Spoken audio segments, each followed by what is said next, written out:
जय श्री राम दोस्तों, कैसे हैं आप सब। आज एक नए विषय के साथ आपके बीच में उपस्थित हुए हैं। निश्चय ही आपको हमारी वीडियो पसंद आ रही होंगी।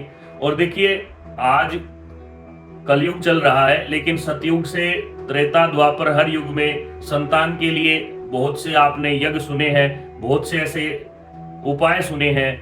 आज हम उन्हीं उपायों की चर्चा करेंगे, क्योंकि संतान प्राप्ति का जो विषय है वह बहुत ही गहन होता जा रहा है। बहुत सी समस्याएं आती हैं और अनेक प्रकार से अंधविश्वास पाखंड में फंस करके लोग पैसे भी गंवाते हैं, शरीर का भी नुकसान हो जाता है। अतः ऐसी चीजों से बचे। आज हम आपको शास्त्रोक्त सटीक उपाय का विश्लेषण करेंगे, क्योंकि सबसे जरूरी है आपको शारीरिक रूप से तैयार होना।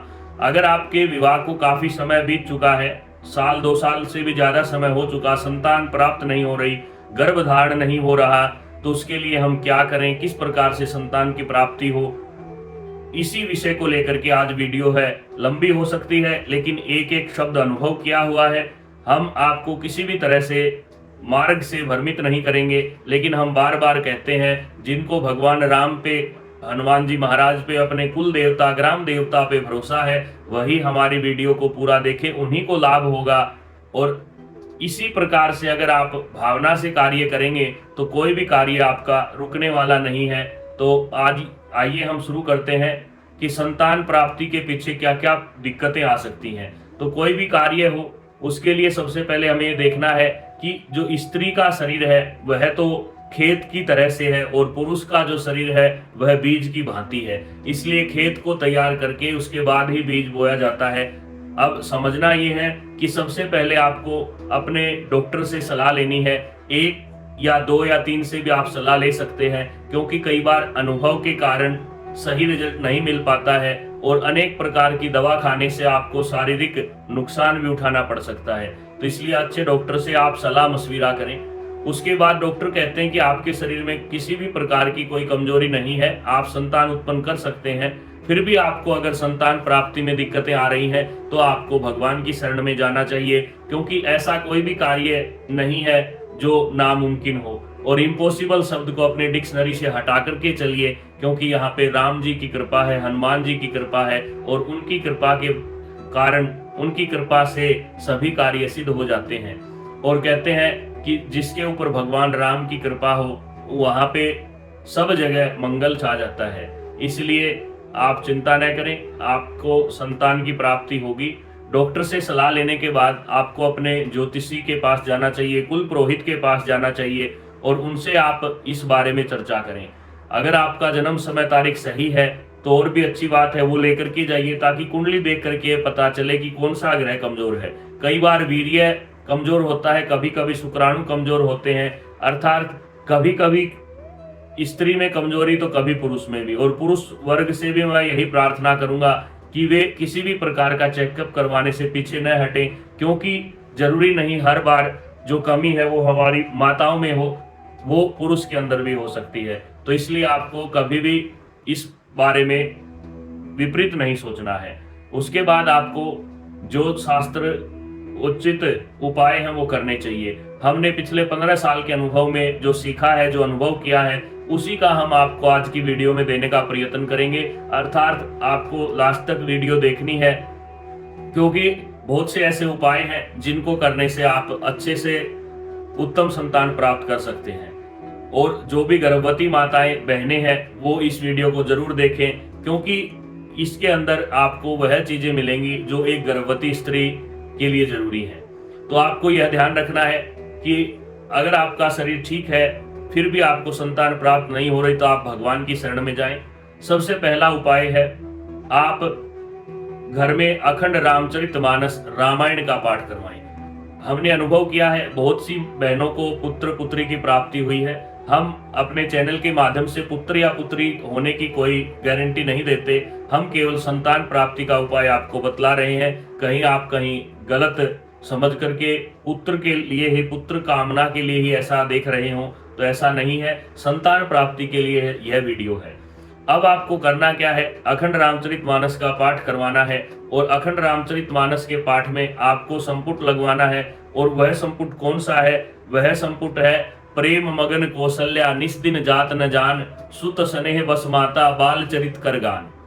यह बालकांड का ही दोहा है। इसके अंदर भगवान के जन्म से पहले माँ कौशल्या की जो स्तुति है वो की गई है, और जब से भगवान उनके गर्भ में आते हैं तो कहते हैं कि प्रेम मगन कौशल्या निस दिन जात न जान, सुत स्नेह बस माता बाल चरित कर गान। इस प्रकार के इस दोहे की सिफारिश करनी चाहिए।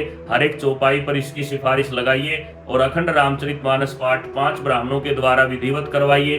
उसके बाद अगले दिन पुत्रेष्टि यज्ञ करवाइए, ब्राह्मणों को भोजन दक्षिणा वस्त्र आदि दे करके उनका आशीर्वाद लीजिए।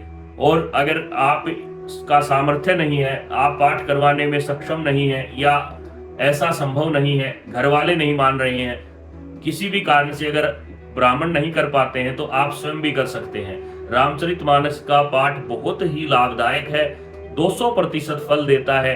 हमने अनुभव किया है, हमारे जितने भी यजमान हैं उनको इसका फल मिला है। वो नीचे कमेंट में भी लिखेंगे जब इसको देखेंगे कि आपकी कृपा से, भगवान राम की कृपा से हमारे घर में संतान हुई।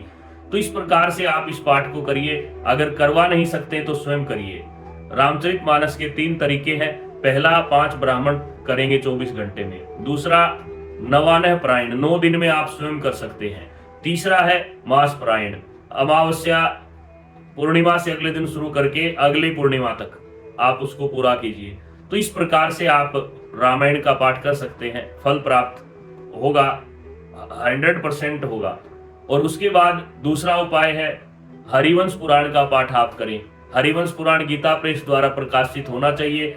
आपके घर में बाल गोपाल की तस्वीर होनी चाहिए और उस तस्वीर के सामने आप बैठ करके दीपक लगा करके गाय के घी का दीपक जला करके और आप वहां पे हरिवंश पुराण का पाठ करिए। हरिवंश पुराण का पाठ लगभग 41 दिन में संपूर्ण होता है। तब तक ब्रह्मचर्य का पालन कीजिए। रोजाना भगवान बाल रूप के जो कृष्ण भगवान है उनके सामने एक कटोरी के अंदर मिश्री और मलाई रखिए, फिर दोनों पति पत्नी उसको खाइए। इस प्रकार 41 दिन आप हरिवंश पुराण पाठ करें और उसके तुरंत बाद आप हवन करवाएं। और हवन के बाद आपको शास्त्रोक्त विधि से गर्भ धारण करना चाहिए। और पुत्र की कामना के लिए आपको मासिक धर्म के 6, 8वें, 10वें, 12वें, 14वें विषम संख्या में आपको गर्भ धारण करना चाहिए। इस प्रकार से आपको संतान प्राप्ति का उपाय करना है। अगर ये 2 उपाय भी आप नहीं कर पाते हैं तो तीसरा उपाय क्या है? तीसरा उपाय आपके लिए संतान गोपाल मंत्र का है। वह भी 41 दिन का अनुष्ठान है। या सपाद लक्ष्य, ब्राह्मणों को बैठा करके 1.25 लाख मंत्र जप आप 1.25 लाख मंत्र जप आप करवाइए, दशांश हवन करवाइए। मंत्र है देव की सुत गोविंद वासुदेव जगतपते देहि में तनम कृष्णम त्वाम अहम शरणम गतः। इस प्रकार से आप इसके मंत्र जप करवाइए, उसका फल भी आपको 100% मिलेगा। ये 3 उपाय हमने आपको बतलाए। इन 3 उपाय के बाद अगर आप ये भी नहीं करने में सक्षम हैं तो आप पुत्राजीवी की माला लीजिए।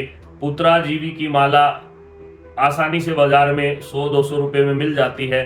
उसको लेकर के रोजाना आप ओम नमो भगवते वासुदेवाय या ओम कृष्णाय वासुदेवाय हरे परमात्मने प्रणतः क्लेशनाशाय गोविंदाय नमो नमः, इन मंत्रों का 108 बार जप कीजिए। आपको संतान की प्राप्ति होगी। और इन सब को करने से पहले आपको पूर्णिमा या अमावस्या के दिन पति पत्नी के बराबर अनाज तोल करके गौदान अर्थात गौशाला में अन्न का तुलादान जरूर करना है। क्योंकि शरीर तो नश्वर है और 3-3 जन्म तक के पाप हमारा शरीर लेकर के चलता है। इसलिए आपको तुलादान करके ही यह उपाय शुरू करने चाहिए और पूरी श्रद्धा भाव से भगवान के ऊपर भरोसा करके आपको ये उपाय करने हैं। इस प्रकार की कोई भी अगर आपको शंका है कि ऐसा करने से क्या होगा नहीं होगा या किन किन ने किया, तो उसके लिए आप कमेंट में लिखिएगा। भगवान राम जी की कृपा से आपके यहाँ सब मंगल हो। इसी प्रकार से संतान प्राप्ति के उपाय आज हमने आपसे कहे। आप चैनल को लाइक करें, शेयर करें, सब्सक्राइब करें। आपका प्यार दुलार मिलता रहे और इनका उपयोग करने के बाद अगर आपको फल की प्राप्ति होती है तो निश्चय ही आप वीडियो के नीचे कमेंट में लिखिएगा ताकि औरों का भी भला हो। जय श्री राम।